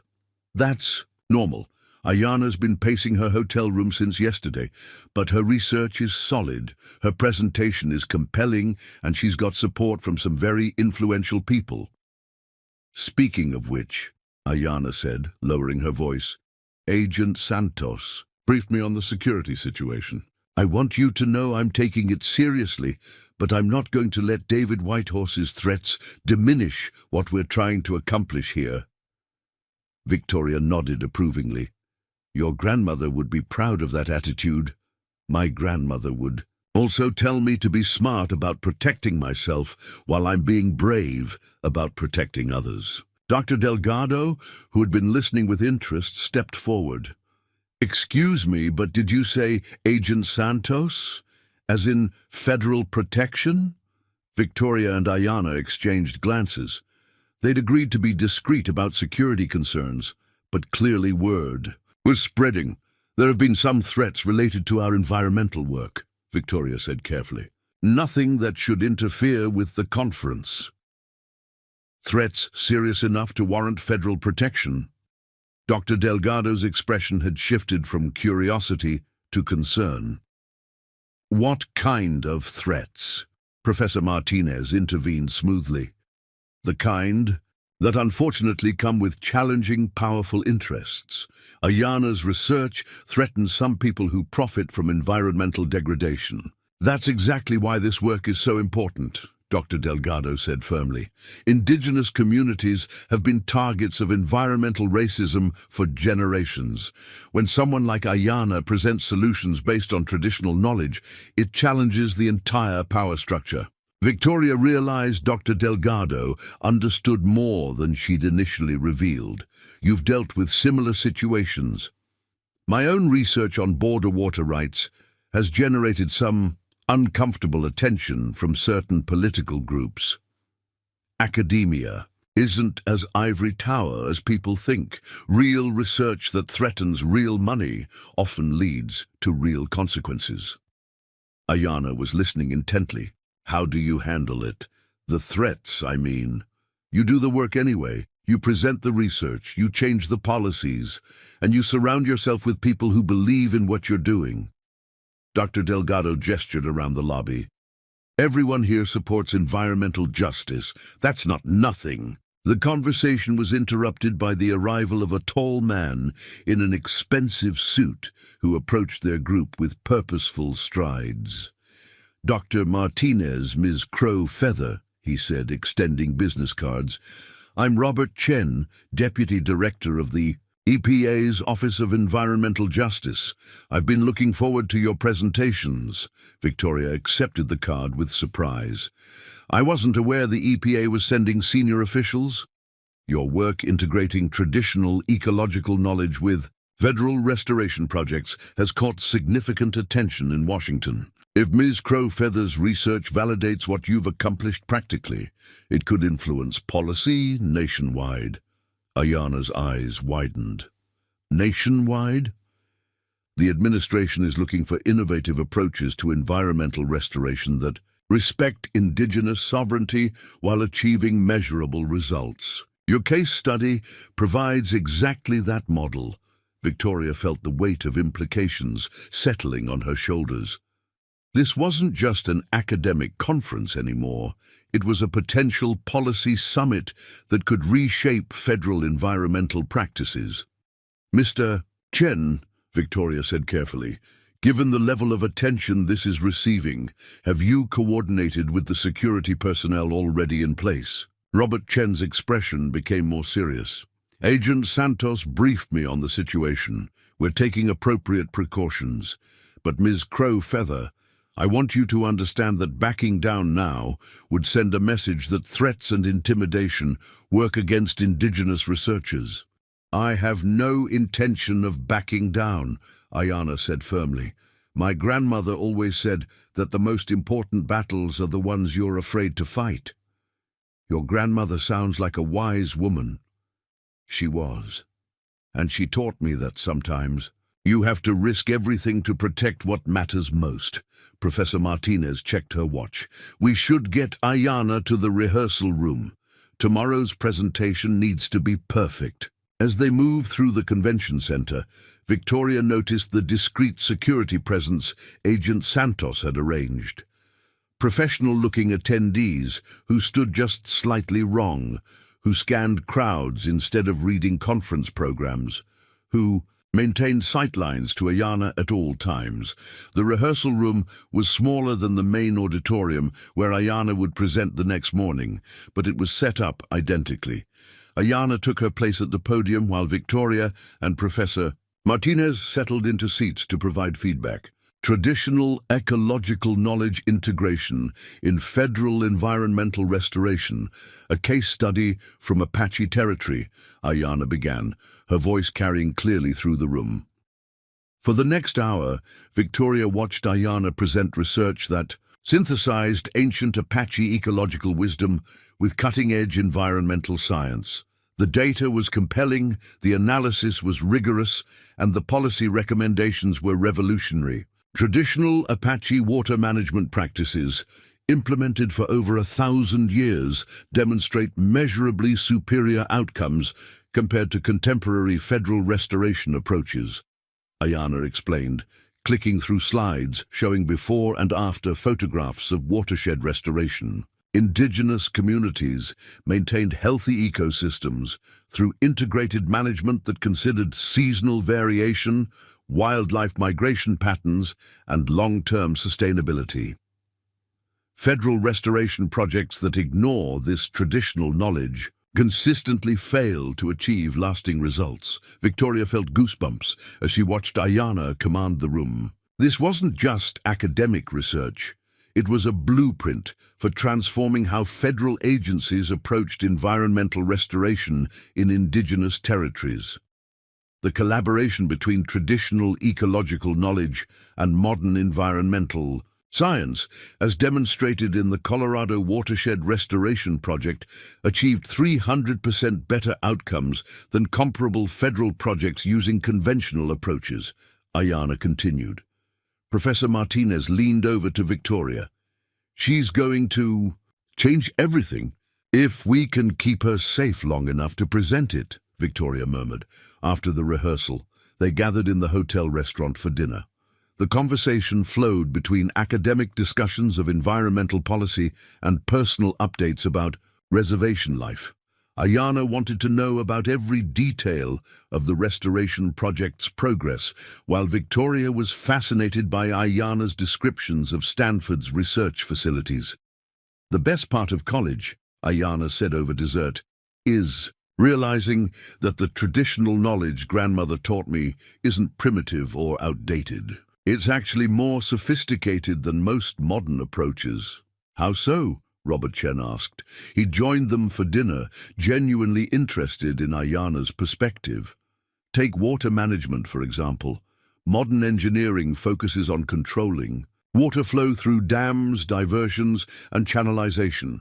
But Apache water management worked with natural flow patterns, seasonal variations, and ecosystem needs. The result was healthier watersheds that sustained both human communities and wildlife populations for centuries. But surely modern technology offers advantages, Chen pressed. Absolutely. Modern monitoring equipment, chemical analysis, and data modeling provide tools that traditional practitioners never had, but the fundamental principles, working with natural systems instead of against them, considering long-term sustainability over short-term gains, understanding that everything is connected, those principles are timeless. Victoria watched Chen taking notes and realized he was genuinely considering how Ayana's recommendations might be implemented at the federal level. The challenge, Chen said thoughtfully, is political. Federal agencies have established procedures, approved methodologies, and bureaucratic momentum that resists change, which is exactly why research like Ayana's is so important, Professor Martinez interjected. Peer-reviewed data that demonstrates superior outcomes gives agencies the justification they need to try new approaches. And why people like David Whitehorse want to silence that research, Victoria added grimly. The mention of David Whitehorse cast a shadow over the table. Chen looked troubled. Agent Santos updated me on the latest intelligence. David Whitehorse and his associates have been asking questions about conference security, hotel registrations, and presentation schedules. Ayana set down her fork. They're here, in Denver? We don't know for certain, but we're operating under the assumption that they might be. Victoria felt her protective instincts surge. Maybe we should postpone the presentation. Absolutely not, Ayana said immediately. David Whitehorse has already taken too much from my family, from my community. I won't let him take this too. Ayana, if something happens to you, then something happens to me. But this research gets presented. This policy gets changed. Indigenous communities get the environmental protection they deserve. Ayana's voice carried the same fierce determination Victoria remembered from their first night together in the cabin. Chen nodded slowly. Agent Santos has assured me that security tomorrow will be comprehensive. But Ms. Crowfeather, I want you to understand that if you proceed with this presentation, you're not just representing yourself or your community, you're representing the possibility of fundamental change in how federal agencies work with indigenous peoples. I understand the responsibility, Ayana said quietly, and I'm ready for it. Victoria looked at the young woman across the table, brilliant, brave, and determined to fulfill the promise she'd made to her grandmother's memory. Tomorrow, Ayana would step onto a stage that could launch her into national prominence, or make her a target for violence. Either way, Victoria would be there to make sure she was safe enough to change the world. The morning of Ayana's presentation dawned grey and overcast, with snow clouds gathering over the Denver skyline. Victoria stood by her hotel window, watching early conference attendees hurry across the street toward the convention center, their breath visible in the frigid air. Her phone buzzed at 6:30 a.m. Agent Santos. "We have a problem," Santos said without preamble. Hotel security cameras picked up David Whitehorse in the lobby at 2 a.m. He was dressed as maintenance staff, but facial recognition confirmed his identity. Victoria's coffee cup froze halfway to her lips. Was he armed? Unknown. By the time security responded to the alert, he was gone. "But Victoria, he knows where you're staying. He knows where Ayana is staying, and he had 3 hours of unsupervised access to hotel infrastructure." Infrastructure? Elevators, stairwells, ventilation systems, fire suppression equipment. If he wanted to cause chaos during evacuation procedures, Victoria understood immediately. He could trap people in the building, or worse, we're implementing emergency protocols. Ayana's presentation moves to a secure conference room with limited access. Audience will be restricted to pre-screened. Attendees only. She won't like that. This presentation was supposed to reach as many people as possible. Better disappointed than dead. Victoria knocked on Ayana's hotel room door at 7 a.m., finding the young woman already dressed and reviewing her presentation notes over room service breakfast. "You look nervous," Ayana observed, setting down her coffee. "David Whitehorse was in the hotel last night." Ayana went very still. "Here, in this building." Victoria explained the security breach and the new restrictions on her presentation. Ayana listened without interruption, her expression growing more troubled with each detail. "So instead of addressing 1,200 environmental professionals, I'm presenting to maybe 50 people in a locked room. 50 people who include EPA deputy directors, university department heads, and policy researchers who can actually implement your recommendations." "It's not the same, Victoria. The whole point was to generate broad awareness, to create momentum for policy change. The point is to stay alive long enough for your research to matter." Ayana stood and walked to the window, staring down at the convention center. "Do you know what my grandmother used to say about fear?" "Tell me," she said. "Fear was like a river in flood. You can't stop it, but you can choose how to cross it. You can let it sweep you away, or you can find the stones that will carry you safely to the other side." Victoria joined her at the window. "What are the stones in this situation?" "The research itself. The relationships we've built, the people who believe in what we're doing." Ayana turned to face Victoria directly. "And the courage to do what's right, even when it's dangerous." "Ayana, I need you to understand something. If David Whitehorse hurts you, he doesn't just hurt you. He hurts every young indigenous woman who might follow in your footsteps. He sends a message that academic achievement and advocacy work make you a target.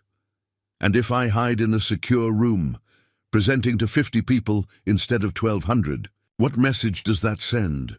Victoria had no good answer to that question. At 9 a.m., they made their way to the convention center under discreet federal protection. The main auditorium, where Ayana was originally scheduled to present, was packed with attendees, disappointed by the venue change, but a surprising number had managed to gain access to the secure conference room. Robert Chen approached as they entered. "We've screened everyone twice. Metal detectors, background checks, federal database searches. This room is as safe as we can make it." Professor Martinez was already at the front, testing audio equipment and adjusting the projection screen. She looked up as they entered, her expression a mixture of excitement and concern. "The audience includes some very influential people," she told Ayana quietly. "Dr. Sarah Winters from the National Science Foundation, Director James Whitecloud. From the Bureau of Indian Affairs, 3 EPA regional administrators. If your presentation goes well, it could change federal policy within months instead of years," Chen finished. Victoria scanned the audience as they took their seats. 53 people, but they represented the top tier of federal environmental and indigenous affairs leadership. In some ways, this restricted audience might be more valuable than the broader conference attendees. At exactly 10 a.m., Ayana stepped to the podium. Victoria held her breath as the young woman she'd pulled from freezing water prepared to address the people who could transform environmental policy across North America. Traditional ecological knowledge integration in federal environmental restoration. Ayana began, her voice clear and confident. What happens when ancient wisdom meets modern science? For the next 45 minutes, Victoria watched Ayana present research that was both academically rigorous and deeply personal. She spoke about Apache water management practices that had sustained healthy ecosystems for a millennium. She presented data showing how traditional approaches outperformed conventional federal restoration methods. She outlined specific policy, recommendations that could be implemented immediately. But more than the data, Ayana told stories about her grandmother's teachings, about traditional practitioners who understood ecological relationships that modern science was only beginning to recognize, about communities whose environmental knowledge had been dismissed and marginalized. "My grandmother used to take me to a sacred spring where Apache women had gathered medicine plants for generations," Ayana said, clicking to a photograph of a pristine mountain stream. "She taught me which plants indicated healthy water, which animals served as watershed guardians, how seasonal ceremonies maintained ecological balance." The room was absolutely silent. Every person focused completely on Ayana's words. When federal restoration projects ignore this traditional knowledge, they fail. When they incorporate indigenous practices, they succeed beyond all expectations. The choice is simple: continue repeating expensive failures or embrace solutions that have worked for centuries. During the question and answer session, Victoria watched federal officials take detailed notes as Ayana fielded complex policy questions with impressive expertise. "Ms. Crow-Feather," asked Dr. Winters from the National Science Foundation, "what would implementation of your recommendations require in terms of federal regulatory changes?"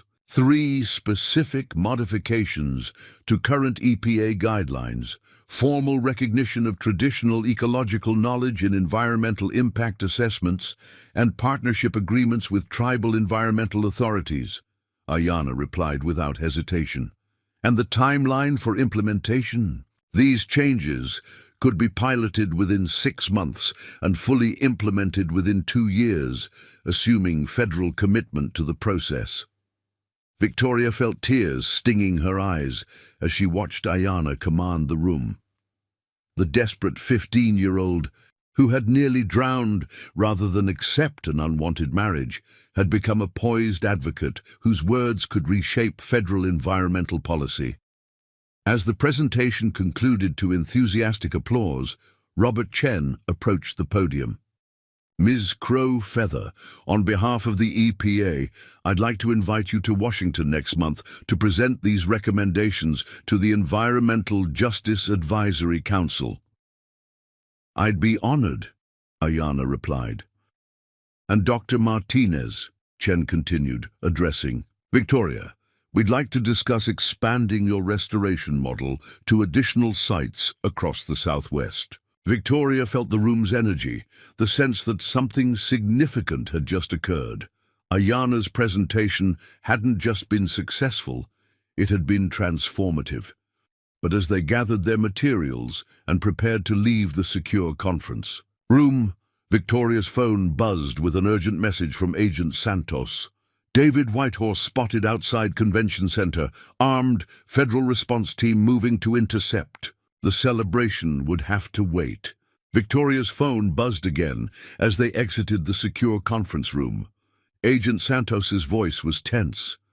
Federal teams have David Whitehorse cornered in the Convention Center parking garage. But Victoria, he's not alone. We count at least 4 armed associates, and they have explosive devices.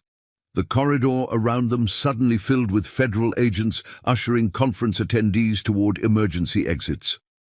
Victoria grabbed Ayana's arm as Professor Martinez was separated from them in the controlled chaos. This way, Agent Santos appeared beside them, guiding them toward a service elevator. We're evacuating you through the loading dock. What about the other attendees? Ayana asked as they descended.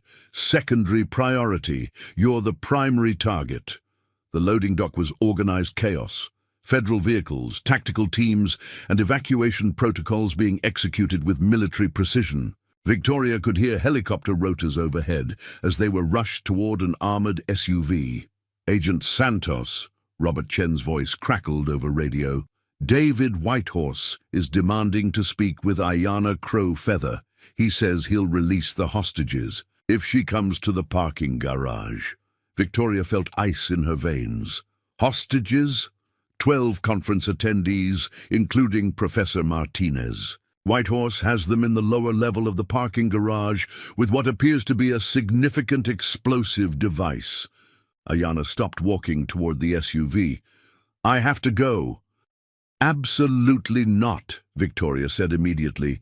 He has Professor Martinez. He has innocent people who are only in danger because of me. Agent Santos stepped between them and the parking garage. Ms. Crow-Feather, federal negotiators are trained for this situation. Your presence would only escalate. My presence is what he wants. It's what might save those people. Victoria saw the familiar determination in Ayana's eyes, the same fierce resolve that had kept her fighting in freezing water 3 years ago. Ayana, think about what your grandmother would say. She'd say that sometimes the greatest courage is knowing when to sacrifice yourself for others. Agent Santos was receiving rapid updates through her earpiece. Whitehorse is becoming increasingly agitated. He's given us 10 minutes before he starts killing hostages. Then we don't have time to argue, Ayana said, starting toward the parking garage entrance. Victoria caught her arm. If you're going, I'm going with you. Victoria, no. We do this together or not at all. Agent Santos looked between them, clearly calculating risks. Federal protocol prohibits civilians from entering active hostage situations. Then arrest us afterward, Victoria said.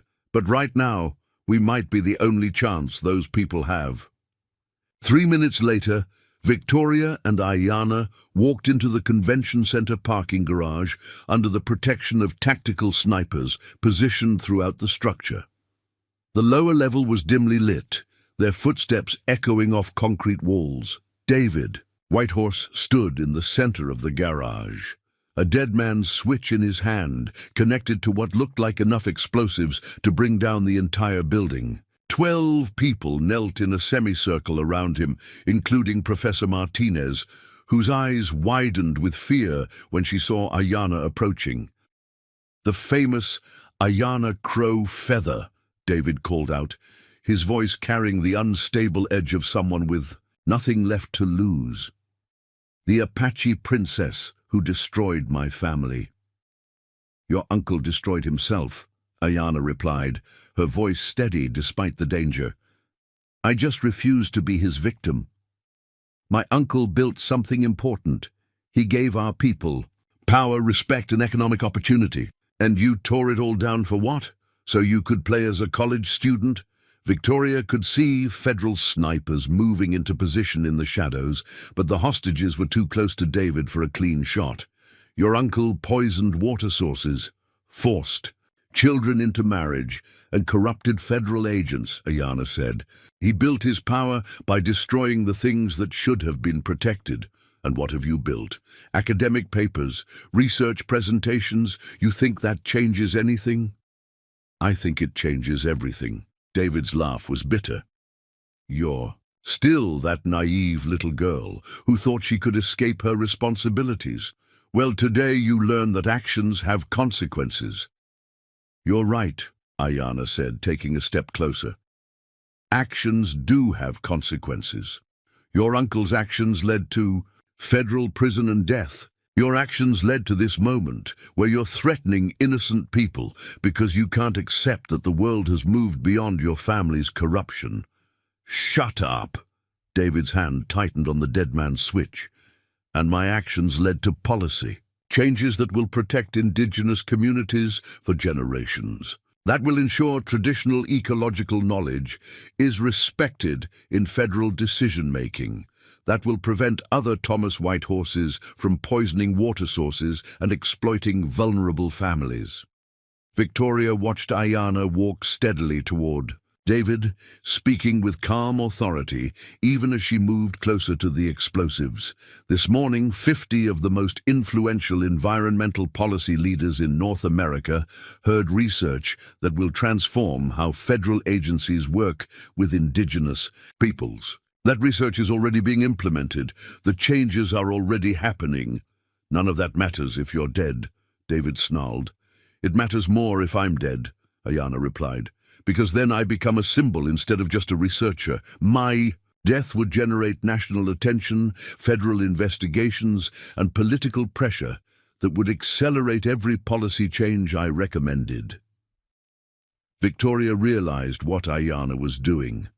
She was simultaneously defusing David's motivation while positioning herself as the primary target, drawing him away from the hostages. So kill me if you want, Ayana continued, now close enough to David that the snipers had clear shots at him. But understand that killing me accomplishes the opposite of what you're trying to achieve. David's expression shifted from rage to confusion. I just want my family's honor restored. Then restore it. Put down the switch. Release these people. Face the consequences of your choices with dignity instead of adding mass murder to your family's legacy. For a moment, the garage was absolutely silent, except for the distant sound of helicopters and sirens. Then David Whitehorse began to cry. I lost everything, he whispered. My uncle, my inheritance, my future, everything I was supposed to be. Then become something better, Ayana said gently. It's not too late to choose differently. David looked at the dead man's switch in his hand, then at the hostages, then at Ayana standing just feet away from him. I don't know how, he said. Start by letting these people go home to their families. David Whitehorse set the dead man's switch carefully on the concrete floor and raised his hands above his head. 2 years later, Victoria stood in the same Colorado clearing where she had first met Ayana, but now it hosted a different kind of gathering. The EPA's new Indigenous Environmental Knowledge Integration Program was holding its first annual conference, bringing together traditional practitioners and federal scientists from across North America. Ayana, now graduated from Stanford, with highest honors and working as the program's youngest policy director, addressed the assembled crowd. 3 years ago, I nearly drowned in this river because I was so desperate to escape a future I didn't choose, she said, gesturing toward the restored waterway.